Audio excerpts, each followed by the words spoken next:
Here's a step-by-step guide to buy PLSX tokens using Zelle. First, open your browser and head to app.0xcoast.com. Then either sign in or create an account.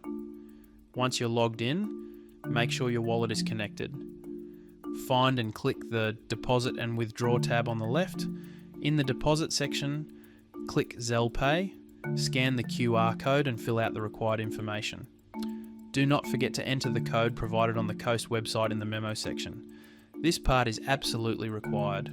Once all the transaction information has been entered, approve the transfer. After the transaction is completed through Zelle, you'll see your USD balance in your Coast dashboard. Now you can use your USD balance to purchase PLSX. Go to the Buy and Sell tab on the left. For this example, we'll use $5 USD. Select the PLSX token from the drop-down menu, then click Check Price. Once the price appears, click Buy. After that, you'll see a pop-up that says Buy Initiated. After a short processing period, your PLSX will appear in your wallet.